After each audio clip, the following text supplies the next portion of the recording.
Janasena party అధ్యక్షుడు పవన్ కళ్యాణ్పై వస్తున్న భూ ఆక్రమణ ఆరోపణలను తెలంగాణ జనసేన నాయకులు తీవ్రంగా ఖండించారు.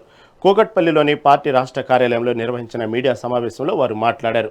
జాన్వాడ గ్రామం సర్వే నెంబర్ 706లోని 10 ఎకరాల భూమిని పవన్ కళ్యాణ్ కబ్జా చేశారంటూ జరుగుతున్న ప్రచారంలో ఎలాంటి నిజం లేదని స్పష్టం చేశారు.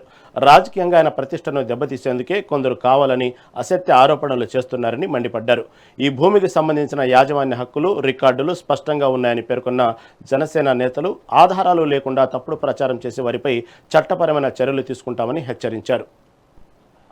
వాంటెడ్లీ అంటే భాష కానీ మాట్లాడే విధానం కానీ ఉద్యమకారులు అంటే 4 కోట్ల మంది ఆ రోజు రోడ్ల మీదకి వస్తే కవులు, కళాకారులు, లాయర్లు, అడ్వకేట్లు చాలా మంది రోడ్ల మీదకి వస్తే తెలంగాణ రావడం జరిగింది.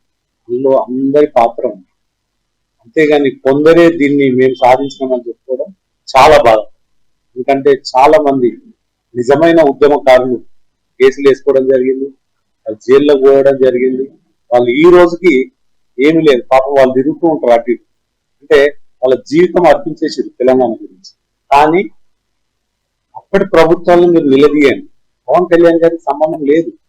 మీరు ఏదైనా నిలదీస్తే అప్పటి పాలకుల గురించి మాట్లాడండి, 10 ఏళ్ళు పరిపాలించిన వాళ్ళ గురించి ఆలోచించండి. 2.5 సంవత్సరాలు అవుతుంది, ఆయన మీద మీరు మాట్లాడండి. అంతేగాని పవన్ కళ్యాణ్ గారికి అంటగట్టడానికి ఇది ఒక పెద్ద కొన్ని దుష్ట శక్తులు దీని వెనుక పనిచేస్తున్నాయి. మీరు నిజాలు చెప్తే మీ పత్రిక కూడా వీళ్ళు ఒక మంచి గుడ్విల్ ఉంటుంది. అంతేగాని ఈ రకంగా అబద్ధాన్ని ప్రచారం చేసి అబద్ధం ఎప్పటికీ అబద్ధమే అవుతుంది.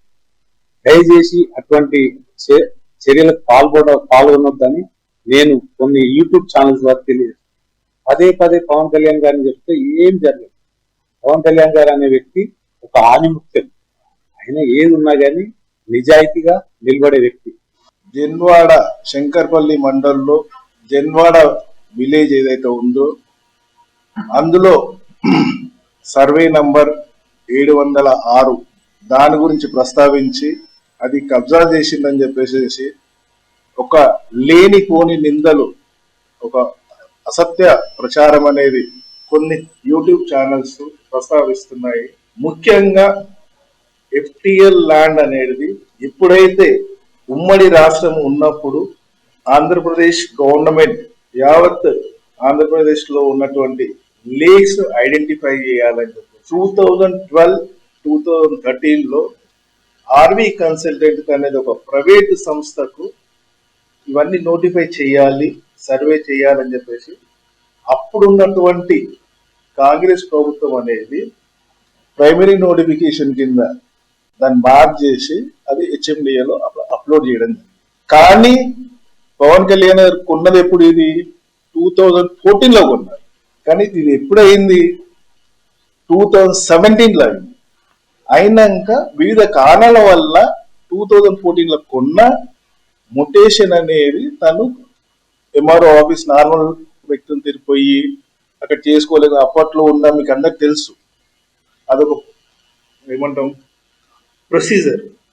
మనం ఆ MRO ఆఫీస్ చుట్టూ కానీ ఆర్టీ ఆఫీస్ చుట్టూ కానీ ఎంతో తిరిగి కానీ మనం చేయడానికి అనేది లేదు. వివిధ పర్సనల్ కారణాల వల్ల అప్పుడు పోయి చేయించుకోలేదు.